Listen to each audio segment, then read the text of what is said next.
Hello friends, मेरा नाम है प्रीतेश जोशी और इंडियन पॉलिटिकल सिस्टम यानी भारतीय राजनीतिक व्यवस्था के बहुत ही महत्वपूर्ण टॉपिक द कॉन्स्टिट्यूएंट असेंबली यानी संविधान सभा में आपका स्वागत है। पर इस कॉन्स्टिट्यूएंट असेंबली के बारे में चर्चा करने से पहले हम एक कहानी की तरफ चलते हैं। ये कहानी है एक बहुत बड़े और समृद्ध परिवार की। एक बहुत बड़ा परिवार था और सैकड़ों साल पहले उस परिवार के ऊपर एक आक्रमण हो जाता है और जो आक्रमणकारी थे वो पूरे के पूरे परिवार को अपने चंगुल में ले लेते हैं, कब्जे में ले लेते हैं, उनका शोषण करते हैं। इसी शोषण से बचने के लिए वो परिवार वाले एक मूवमेंट चलाते हैं, एक आंदोलन चलाते हैं और सारे के सारे आक्रमणकारियों को बाहर उठा फेंकते हैं। पर उनको एक बात समझ आती है कि ऐसा फ्यूचर में ना हो और हमारी आने वाली जनरेशन के अंदर यूनिटी रहे, इंटेग्रिटी रहे।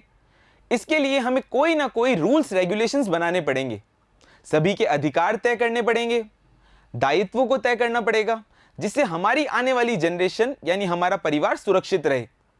इसी के लिए वो एक सभा में मिलते हैं और एक कानूनी किताब को बनाते हैं। आप समझ ही चुके होंगे कि मैं किस परिवार की बात कर रहा हूं, कौन थे वो प्रबुद्ध लोग और कौन सी थी वो कानूनी किताब। मैं जिस परिवार की बात कर रहा हूं वो है हमारा गौरव देश भारत।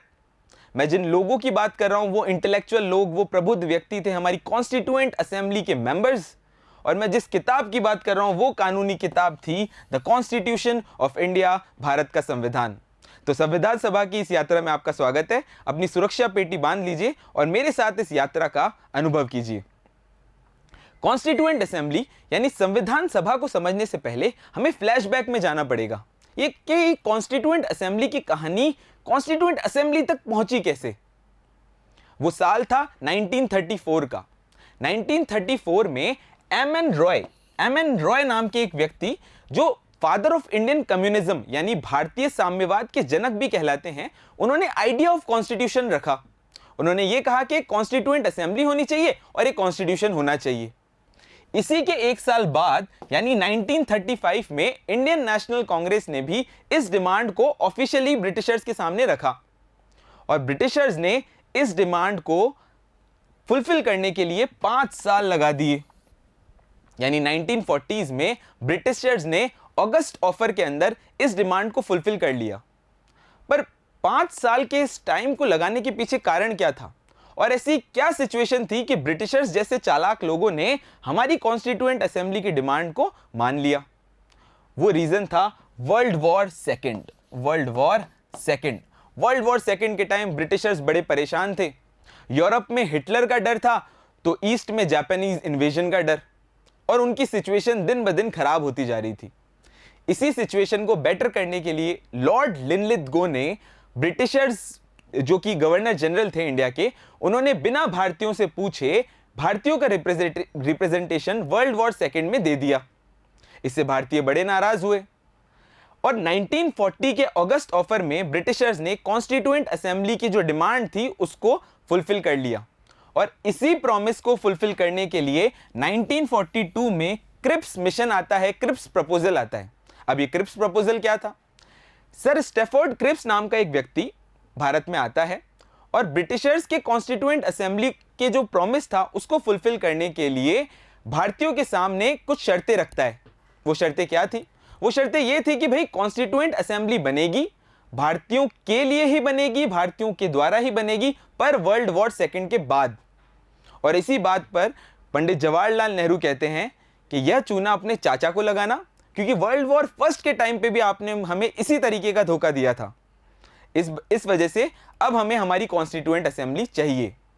और मुस्लिम लीग भी इस चीज से नाराज थी, क्योंकि क्रिप्स मिशन के अंदर एक कॉमन कॉन्स्टिट्यूएंट असेंबली की बात की गई थी, जिस वजह से वो क्रिप्स मिशन को पूरी तरीके से बॉयकॉट कर देती है। और Cripps mission, Cripps proposal, sir Stafford Cripps द्वारा लाया गया प्रपोजल पूरी तरीके से भारत में फेल हो जाता है।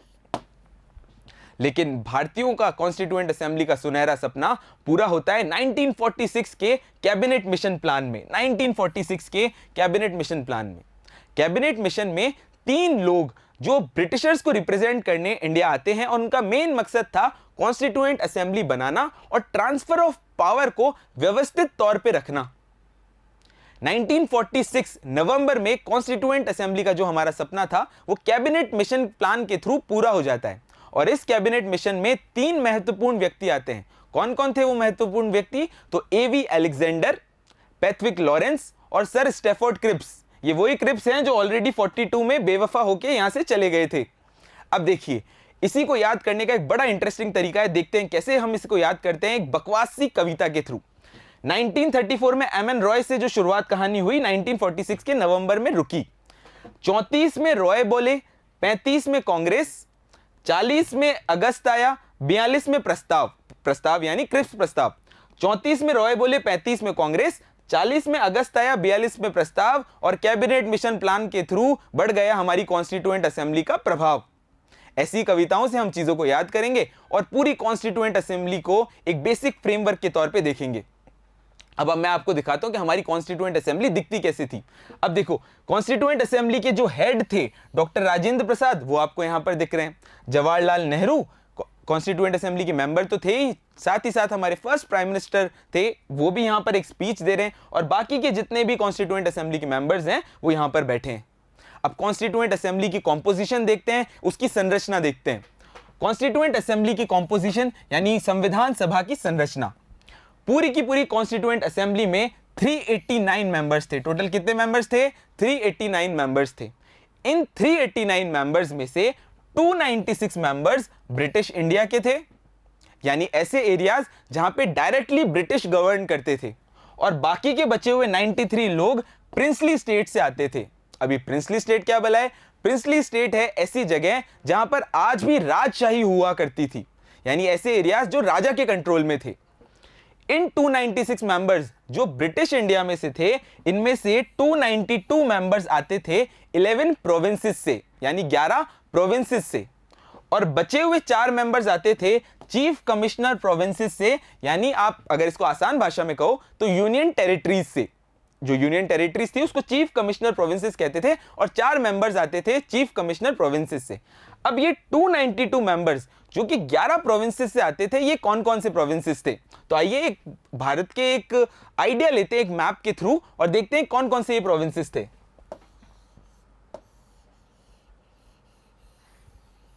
पेंटिंग को इग्नोर करना, कॉन्सेप्ट पे फोकस करना। 11 प्रोविंसेस में से कौन कौन से इंपॉर्टेंट प्रोविंस थे? एक था यूनाइटेड प्रोविंस, एक था सेंट्रल प्रोविंस, एक आपका पूरा मद्रास स्टेट था, बॉम्बे था, उड़ीसा था, असम था, बंगाल था, इसके अलावा पंजाब था, फिर सिंध, और साथ ही साथ NWFP यानी नॉर्थ वेस्टर्न फ्रंटियर प्रोविंसेस। और बची हुए 4 यानी चीफ कमिश्नर प्रोविंसेस से कौन कौन लोग आ रहे थे? अजमेर, मेरवाड़ा, दिल्ली, कुर्ग और बलूचिस्तान, यानी 4 यूनियन टेरिटरीज हुआ करती थी जहां से टोटल 4 लोग अपॉइंट होकर चीफ कमिश्नर प्रोविंसेस के साथ ही कॉन्स्टिट्यूएंट असेंबली में आते थे। तो टोटल 389 थे। 389 में से 296 मेंबर ब्रिटिश इंडिया के थे, 93 मेंबर प्रिंसली स्टेट के थे, 296 में से भी 292 मेंबर ब्रिटिश प्रोविंसेस के थे, बचे हुए 4 यूनियन टेरिटरीज यानी चीफ कमिश्नर प्रोविंसेस से आते थे। अब ये लोगों के साथ ही साथ कॉन्स्टिट्यूएंट असेंबली की जो कॉम्पोजिशन था उसके बड़े इंपॉर्टेंट फीचर की तरफ चलते हैं। क्या क्या फीचर थे? फर्स्ट फीचर ये था कि एक सीट पर 10 लाख लोगों का रिप्रेजेंटेशन था, मतलब 10 लाख लोग मिलकर एक सीट के तौर पे रिप्रेजेंट करते थे। साथ ही साथ कॉन्स्टिट्यूएंट असेंबली के अंदर जो इलेक्शंस हुए वो कम्युनिटी के हिसाब से हुए थे। कम्युनिटी के हिसाब से कैसे? कि जो टोटल 3 मेजर कम्युनिटीज थी उनको इलेक्शंस के तौर पे डिवाइड कर लिया था, जो कि थे मुस्लिम, सिख और जनरल वो लोग जो मुस्लिम और सिख के अलावा सारी की सारी बाकी की कास्ट और जो कल्ट के लोग थे वो जनरल में आ जाते थे। और ये पूरी की पूरी कॉन्स्टिट्यूएंट असेंबली पार्टली इलेक्टेड थी और नॉमिनेटेड थी। अब ये शब्द बड़ा इंपॉर्टेंट है, इसको समझने की कोशिश करते हैं। अब देखो इलेक्शन किस तरीके से हुआ था कॉन्स्टिट्यूएंट असेंबली का, कि जो एक नॉर्मल वोटर, आप समझ लो नॉर्मल वोटर, उसने प्रोविंशियल लेजिस्लेचर असेंबली यानी जो आपकी विधानसभाएं होती है उसके अंदर लोगों को इलेक्ट होकर भेजा, और इसी प्रोविंशियल लेजिस्लेचर असेंबली से जो कॉन्स्टिट्यूएंट असेंबली के मेंबर्स थे वो इलेक्ट हुए। यानी इलेक्ट तो लोगों ने ही किया पर इनडायरेक्टली तौर पर। इस वजह से हमारी कॉन्स्टिट्यूएंट असेंबली पार्टली इलेक्टेड थी लेकिन इनडायरेक्टली तौर पे इलेक्टेड थी, और बाकी के लोग जो 93 मेंबर प्रिंसली स्टेट से आए थे वो नॉमिनेट होकर आए थे। यानी राजा ने इंपॉर्टेंट ब्यूरोक्रेट्स को, इंपॉर्टेंट लॉयर्स को अपने रिप्रेजेंटेशन के तौर पे कॉन्स्टिट्यूएंट असेंबली में नॉमिनेट किया और वो लोग नॉमिनेटेड थे और बाकी के जितने मेंबर थे वो इलेक्टेड थे। चलिए आगे अपन बात करते हैं कॉन्स्टिट्यूएंट असेंबली की वर्किंग की, कि कॉन्स्टिट्यूएंट असेंबली के कार्य क्या थे, इंपॉर्टेंट फंक्शंस क्या क्या थे। देखो, अब कॉन्स्टिट्यूएंट असेंबली ने जब काम करना शुरू किया वो तारीख थी 9 दिसंबर 1946। अब 9 दिसंबर 1946 इतनी महत्वपूर्ण तारीख थी जो भारत के आने वाले फ्यूचर को डिसाइड करने वाली थी कि भारत किस तरीके से काम करेगा, कैसी कंट्री होगी, ये सारी की सारी चीजें डिसाइड होने वाली थी 9 दिसंबर 1946 को। कॉन्स्टिट्यूएंट असेंबली की पहली मीटिंग थी, सर्दियों के दिन थे, खिली खिली धूप थी और कॉन्स्टिट्यूएंट असेंबली के जितने भी मेंबर्स थे सारे के सारे जमा हो जाते हैं एक सभा में। लेकिन उनके सामने दो बड़ी दुविधाएं, दो बड़े प्रॉब्लम्स क्रिएट हो जाते हैं। वो क्या थे वो प्रॉब्लम्स? पहली प्रॉब्लम ये थी कि अब संविधान सभा जब बन चुकी है तो इसको हेड कौन करेगा, और दूसरी प्रॉब्लम थी कि हर अच्छे फंक्शन की तरह एक नाराज रिश्तेदार की तरह मुस्लिम लीग ने इस पूरी की पूरी कॉन्स्टिट्यूएंट असेंबली को बॉयकॉट कर दिया था। अब पहली प्रॉब्लम का सलूशन कहां पर आता है? आपने गांव की चौपाल देखी है, आपने ये देखा होगा कि जब भी गांव की चौपाल पीपल के पेड़ के नीचे बैठी हुई होती है तो जितने भी लोग उनमें से सबसे एक्सपीरियंस्ड और ओल्डेस्ट मेंबर होता है वो सबसे ज्यादा और सबसे पहले बोल रहा होता है और एक तरीके से वो पूरी की पूरी सभा को हेड कर रहा होता है। तो वो चौपाल की जो सभा थी उसी से एग्जाम्पल मिला कॉन्स्टिट्यूएंट असेंबली के टेम्परेरी चेयरमैन के तौर पे। और साथ ही साथ अगर हम वैसे देखें तो एक फ्रेंच कस्टम भी है, फ्रेंच पार्लियामेंट्री कस्टम भी है, जिसमें कॉन्स्टिट्यूएंट असेंबली का जो सबसे ओल्डेस्ट और एक्सपीरियंस मेंबर होता है उसको हेड बना देते हैं। और इसी पद्धति को इस्तेमाल करते हुए हमने डॉक्टर सच्चिदानंद सिन्हा को एज अ टेम्परेरी प्रेसिडेंट या प्रो टेम प्रेसिडेंट के तौर पे नियुक्त कर दिया।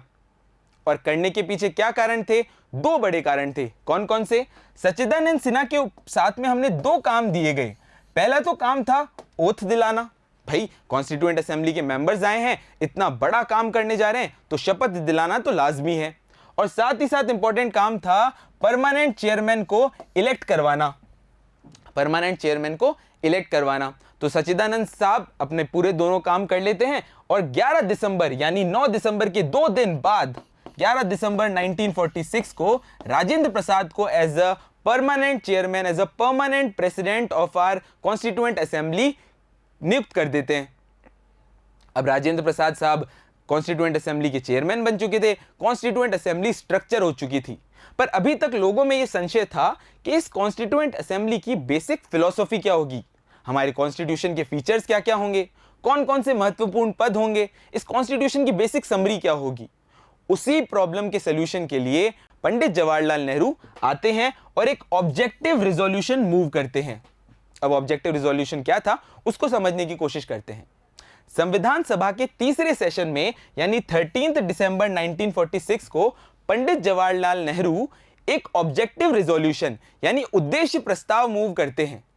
उद्देश्य प्रस्ताव में कॉन्स्टिट्यूशन की बेसिक फिलॉसफी लिखी हुई थी कि कॉन्स्टिट्यूशन बनाने के लिए हमारी मंशा क्या है। अगर सादा भाषा में कहें तो गाड़ी चलाने से पहले जो ओनर मैनुअल होता है उस तरीके से हमारा ऑब्जेक्टिव रिजोल्यूशन मूव किया गया। और जब हम आप देखते हो कि कॉन्स्टिट्यूएंट असेंबली जब कॉन्स्टिट्यूशन बना देती है तो उसका पहला पन्ना यानी प्रियम्बल जिस शक्ल में होता है वो कॉन्स्टिट्यूएंट असेंबली के ऑब्जेक्टिव रिजोल्यूशन से इन्फ्लुएंस था। तो अपन ये कह सकते हैं कि ऑब्जेक्टिव रिजोल्यूशन बाद में जाके प्रियम्बल की शक्ल लेता है। तो इस तरीके से हमारे तीन महत्वपूर्ण सेशन हुए जो कि चालू हुए 9 दिसंबर 1946 से। डॉक्टर सच्चिदानंद सिन्हा को टेम्परेरी प्रेसिडेंट बनाया, उसके बाद 11 दिसंबर 1946 को डॉक्टर राजेंद्र प्रसाद को परमानेंट प्रेसिडेंट बना दिया कॉन्स्टिट्यूएंट असेंबली का, और साथ ही साथ 13 दिसंबर 1946 को जवाहरलाल नेहरू ने ऑब्जेक्टिव रिजोल्यूशन को मूव करवा दिया। अब इसी के साथ आगे ये सेशन चलते जाते हैं और 26 नवंबर 1949 तक हमारा संविधान बनके पूरी तरीके से तैयार था। पर कॉन्स्टिट्यूएंट असेंबली ने कॉन्स्टिट्यूशन बनाने के साथ साथ कुछ और महत्वपूर्ण कार्य भी किए। कौन कौन से थे वो कार्य? पहला कार्य था कॉमनवेल्थ मेंबरशिप देना। यानी देखो कॉमनवेल्थ क्या होता है कि जैसे जो कंट्रीज जिनके ऊपर इंग्लैंड ने, यूनाइटेड किंगडम ने कभी ना कभी राज किया है उनको कहते हैं कॉमनवेल्थ कंट्रीज, और इंडिया को इसकी मेंबरशिप दिलवाई कॉन्स्टिट्यूएंट असेंबली ने।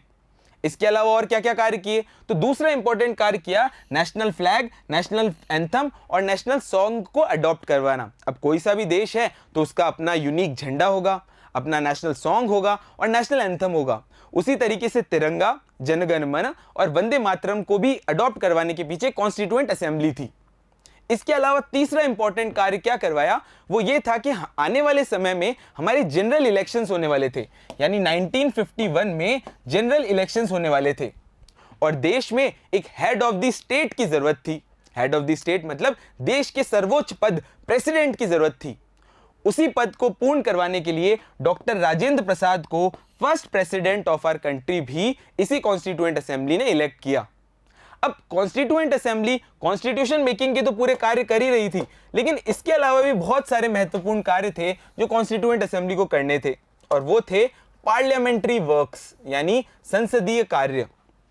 देखो, एक देश में कॉन्स्टिट्यूशन तो बन रहा था, पर उसके लिए साथ ही साथ डे टू डे एक्टिविटीज के जो पार्लियामेंट्री वर्क्स थे वो भी बहुत बड़े जरूरी थे, बहुत ज्यादा जरूरी थे।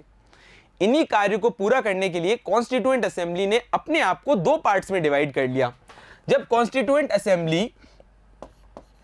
कॉन्स्टिट्यूशन मेकिंग का काम करती थी तो ये सिर्फ और सिर्फ इस पे फोकस करते थे कि कॉन्स्टिट्यूशन में क्या क्या लॉज होंगे, क्या क्या इंपॉर्टेंट फीचर्स होंगे, ड्राफ्टिंग कमेटी कैसे काम करेगी, और इसको हेड करते थे हमारी कॉन्स्टिट्यूएंट असेंबली के परमानेंट चेयरमैन डॉक्टर राजेंद्र प्रसाद। साथ ही साथ जब ये कॉन्स्टिट्यूएंट असेंबली एक पार्लियामेंट के तौर पे, एक संसद के तौर पे, लोकसभा के तौर पे काम करती थी डे टू डे लेजिस्लेचर को फुलफिल करने के लिए, तो उसके हेड होते थे जीवी मालवंकर। यानी कॉन्स्टिट्यूएंट असेंबली कॉन्स्टिट्यूशन मेकिंग के साथ साथ कुछ पार्लियामेंट्री वर्क्स यानी संसदीय कार्य भी कर रही थी। जब कॉन्स्टिट्यूशन मेकिंग का काम करती तो डॉक्टर राजेंद्र प्रसाद हेड होते, और जब संसदीय कार्य करती तो G V Mavalankar as a speaker, as a Lok Sabha speaker के तौर पे काम करते। और इन्हीं सेशंस को कंप्लीट होने में लग जाते हैं अराउंड 2 साल 11 महीने और 18 दिन, यानी 11 सेशंस में हमारा कॉन्स्टिट्यूशन बनके तैयार था, और उसमें टाइम लगा 2 साल 11 महीने और 18 दिन।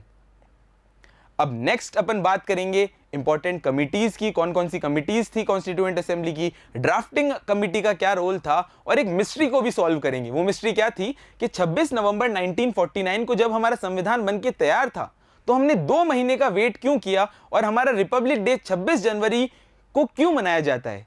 इन सारी मिस्ट्रीज को अपन सॉल्व करेंगे, लेकिन इससे पहले इसी पार्ट का एक बेसिक सा रिविजन कर लेते हैं, जिससे सारी चीजें हमें अभी के अभी क्लियर हो जाए। देखिए, रोचक रिवीजन करते हैं। हाँ, रोचक रिवीजन। अब इस रोचक रिवीजन में क्या होगा, सबसे पहले हमने कॉन्स्टिट्यूएंट असेंबली देखी, तो कॉन्स्टिट्यूएंट असेंबली में हमने ये देखा सबसे पहले कि किस तरीके से कॉन्स्टिट्यूशन असेंबली ने डिमांड फुलफिल की, यानी कॉन्स्टिट्यूएंट असेंबली की डिमांड कैसे हुई। पहली चीज 1934 में एमएन रॉय ने रखी बात। इसी के एक साल बाद यानी 1935 में इंडियन नेशनल कांग्रेस ने भी इस डिमांड को ऑफिशियली ब्रिटिशर्स के सामने रख दिया। और ये डिमांड कब फुलफिल होती है, डिमांड फुलफिल होती है 1940 के अगस्त ऑफर से, जिसमें ब्रिटिशर्स ये डिमांड मान लेते हैं। और इसी प्रॉमिस को, अगस्त ऑफर की प्रॉमिस को फुलफिल करने के लिए क्रिप्स को भेजते हैं, जिसे क्रिप्स मिशन या क्रिप्स प्रपोजल भी कहते हैं। क्रिप्स मिशन यानी क्रिप्स प्रपोजल। पर क्रिप्स मिशन पूरी तरीके से हो जाता है फेल, और कॉन्स्टिट्यूएंट असेंबली का जो हमारा सुनहरा सपना था वो कब फुलफिल हो जाता है, वो हो जाता है नवंबर 1946 में।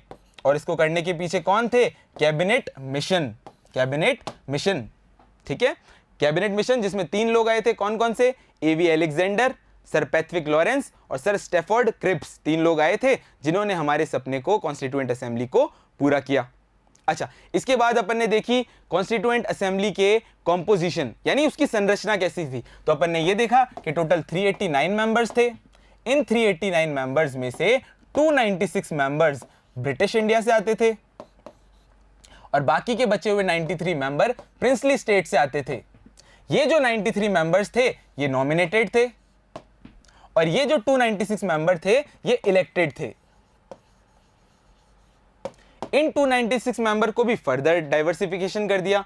कैसे, इन 296 में से 292 मेंबर्स थे 11 प्रोविंसेस से। हमने 11 प्रोविंसेस देखे ही थे, कौन कौन से थे, United Provinces, Central Provinces, Bengal, Madras और ऐसे सारे प्रोविंसेस को हमने मैप के थ्रू देखा था।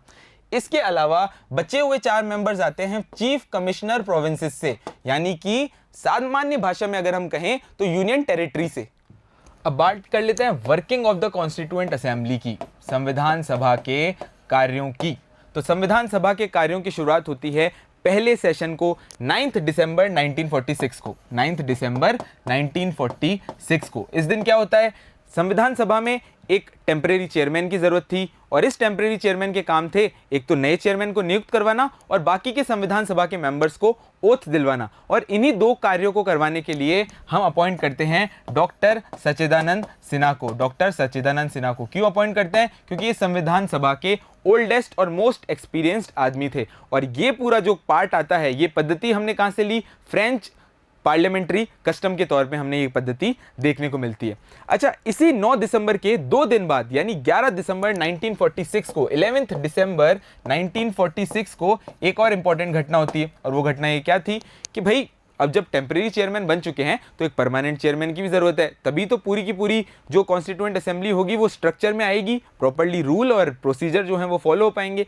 इसी परमानेंट चेयरमैन को हम नियुक्त करवाते हैं 11 दिसंबर 1946 को। और ये परमानेंट चेयरमैन कौन थे, डॉक्टर राजेंद्र प्रसाद। कौन थे, डॉक्टर राजेंद्र प्रसाद साहब, डॉक्टर राजेंद्र प्रसाद। चलो यहां तक बात क्लियर है, डॉक्टर राजेंद्र प्रसाद अब परमानेंट चेयरमैन बन गए।